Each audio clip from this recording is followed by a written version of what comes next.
दाएं साइड ताराचंद जी हैं जम्मू से, ये एक्स डिप्टी सीएम रहे हैं कांग्रेस की तरफ से। तो आज जो मीटिंग हुई और हम तीनों ने जो कांग्रेस की तरफ से जो बात की है,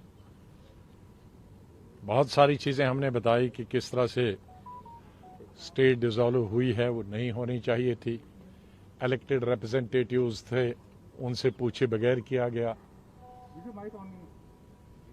लेकिन अंत में वो तमाम चीज़ों के कहने के बाद हमने 5 बड़ी मांगें सरकार के सामने रखी। एक बड़ी मांग थी कि स्टेटहुड जल्दी देना चाहिए, कि भाई सदन के अंदर गृह मंत्री जी ने भी और प्राइम मिनिस्टर ने भी ये आश्वासन दिलाया था हमको कि हम स्टेटहुड बहाल करेंगे एक समय पे।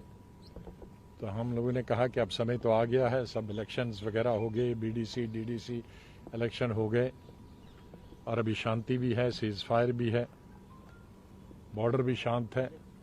तो इससे ज़्यादा कोई अनुकूल ग्रांट करने के लिए ये हमारा मांग। हम लोगों ने ये भी मांग की कि आप कहते हैं कि लोकतंत्र को मजबूत करना है, अब आपने पंचायत के इलेक्शन किए, ज़िला परिषद के इलेक्शन किए, तो ऐसा कैसे हो सकता है कि विधानसभा न हो। तो इसलिए विधानसभा का इलेक्शन भी तुरंत करना चाहिए, डेमोक्रेसी को बहाल करना चाहिए। तीसरी चीज़ हमने बताई कि बहुत बड़े ज़माने से हमारे डोमिसाइल, हिस्टोरिकली डोमिसाइल रूल्स थे। ज़मीन का तो हमारे महाराजा के ज़माने से था, 1925 के ज़माने से, और बाद में नौकरी का भी था। तो केंद्रीय सरकार को ये गारंटी देनी चाहिए कि वो भी जब बिल लाएगी तो उसके साथ हमारे ज़मीन की गारंटी, और जो लोकल मुलाजम हैं, IAS IPS वो तो आते रहेंगे, वो तो हर स्टेट में है, वहाँ भी आते रहेंगे, लेकिन जो एम्प्लॉयमेंट की अभी तक हमारे साथ एक सुविधा थी, वो सुविधा की गारंटी देनी चाहिए। फिर हमने कहा कश्मीरी पंडित जो हैं पिछले 30 साल से वो बाहर हैं, बहुत सारे, जम्मू में भी हैं, कश्मीर में भी हैं कुछ, लेकिन अधिकतर बहुत बड़ी संख्या जो है वो बाहर है। ये हमारी मौलिक ड्यूटी है, सरकार की तो बनती है, लेकिन जम्मू कश्मीर के हर एक राजनीतिक दल और नेता की ये मौलिक जिम्मेदारी है कि वो कश्मीर के पंडितों को वापस लाएं और उनके रिहेबिलिटेशन में जो भी हमसे हो सकेगी सरकार की सहायता करें, मदद करें कि वो कश्मीरी पंडित वापस कश्मीर में आ जाएं। और 5वां पॉइंट था कि जिस वक़्त 5 अगस्त को स्टेट के 2 हिस्से किए गए और डाउनग्रेड किया गया, उससे पहले और उसके बाद भी हज़ारों की तादाद में पॉलिटिकल प्रिजनर्स थे, वर्कर्स थे, सोशल ऑर्गेनाइजेशन के लोग थे।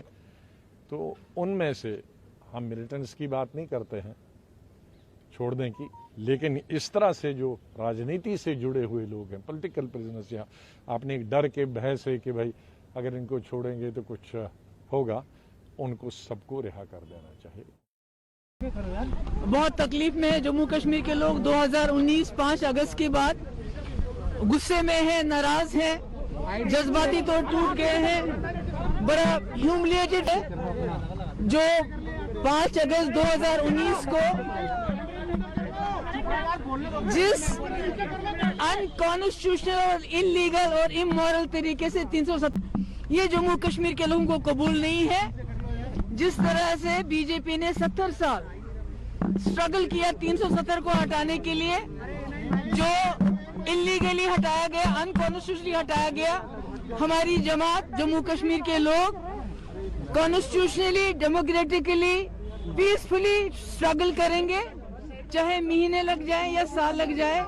हम जम्मू कश्मीर में 370 बहाल करेंगे, क्योंकि ये हमारे आइडेंटिटी की बात है। ये हमें पाकिस्तान से नहीं मिला था, ये हमारे मुल्क हिंदुस्तान ने, जवाहरलाल नेहरू ने, सरदार वल्लभ भाई पटेल ने खुद हमको दिया था।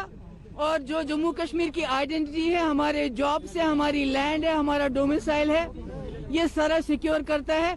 इसमें कोई कॉम्प्रोमाइज नहीं होगा। इसके अलावा हमने कहा कि आप चाइना के साथ बात कर रहे हैं जहां लोगों का कोई इन्वॉल्वमेंट नहीं है। जम्मू कश्मीर में लोगों का इन्वॉल्वमेंट है। मैंने उनको कॉम्प्लीमेंट किया, आपने पाकिस्तान से बात की, सीज फायर कराया, बहुत अच्छी बात है। इन्फिल्ट्रेशन कम हुई, बहुत अच्छी बात है।